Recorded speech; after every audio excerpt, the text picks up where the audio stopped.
our apartment looks like. But he hasn't responded back to my friend request on Facebook. So you guys, if you're looking for an apartment here in Hawaii and you got that kind of money to throw around, please be my friend, right? Now this is called the Spam Jam, and that was the best time to come to Hawaii, you guys. I hear some of you going, hey, right?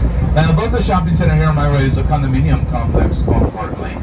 The most expensive condominium in the state of Hawaii sold out of this complex back in 2018 for the low price of $23 million. And that's a 4-bedroom, 4.5 bath condominium, about 8,500 square feet for only about $23 million, guys.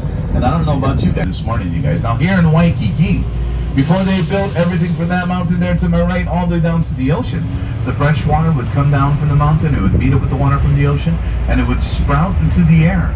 So the Hawaiian people call this area Waikiki, which means the sprouting waters. Now any Hawaiian word that you guys see that starts with W-A-I-Y like Waikiki refers to fresh water. And kiki means to spout or to bubble. Now this canal here is mainly used for water sporting activities like paddling a boat, a kayak, or a canoe. And you can see some of the canoes there on the side of the canal. The Hawaiian word for canoe is hoipa'a. And the different canoe clubs, they'll come out around sunrise or sunset to practice and paddle in this canal in preparation of these two state races that we have here in Hawaii. Our men's race is called the Moloka Ihoi o Kane. Kane is a Hawaiian word for men. And our women's race is called the Na Waihine o Kekai. And Waihine means women in Hawaiian. And this is a 44-mile canoe race from the island of Molokai here to the island of Oahu, crossing over one of the deepest channels in the Hawaiian waters known as the Kaiwi Channel, which means the Channel of Bones. Now the club that wins this race, they're renowned throughout the state for that year, and they can pretty much charge what they want for their membership. But guys, while you guys are here on the island, do me a big favor. Do not jump in this canal, okay? Stick to the ocean. Because if you do, you'll come out with superhuman strength, a third arm, and maybe even pregnant. But you didn't hear that from me, guys, okay? And jumping in the ocean is probably one of the best things you can do here in Hawaii, and it's free, right? Has anybody been in the ocean so far? Awesome. Well, it's about 7 degrees cooler than the outside temperature.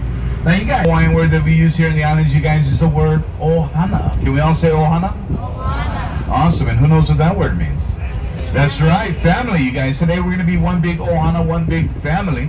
And I'm going to need your guys' help today, okay? So will you please look around the bus, get used to the faces on board, because I've been known to leave some ohana behind. And here in Hawaii, nobody gets left behind, not my family, not if I can help it, right? Now Waikiki here at one time was known as the breadbasket of the island. And this was all fertile agricultural land, marshlands, wetlands. And the Hawaiian people, we grew all kinds of fruits and vegetables down here. Raised animals, caught fish from the ocean, raised them in fish ponds. And the Hawaiian people back then, they were responsible for feeding this side of the island. Well, that all changed in 1901 with the opening of the Moana Surfrider Hotel. The first hotel to open its doors here in Waikiki.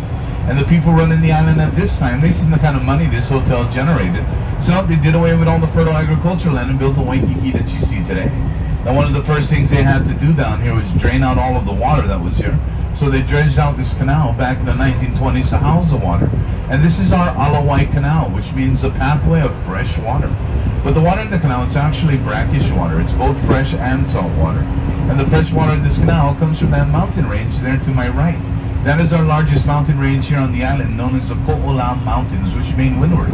And they stretch for over 2/3 of the island, from east Oahu through central Oahu and up to the north side of the island. And that mountain range there, that is our lifeline here on the island, giving us over 5 million gallons of water each day that will flow down through the valleys of the mountain down here to Waikiki and distribute fresh water to everybody here on the island. Now our second largest mountain range is over, and that is because of our Honolulu Harbor that sits all off over here to my left. Now there's over 42 separate piers and ports that make up the Honolulu Harbor. 98% of the goods that come into the island come in by ship. 2% actually come in by plane. So that means whenever we have a natural disaster like a hurricane, a tsunami, the volcano erupts, or a pandemic breaks out, people tend to panic here in Hawaii, run to the stores and buy up all of the toilet paper. Now does that happen to you guys too, where you guys come from?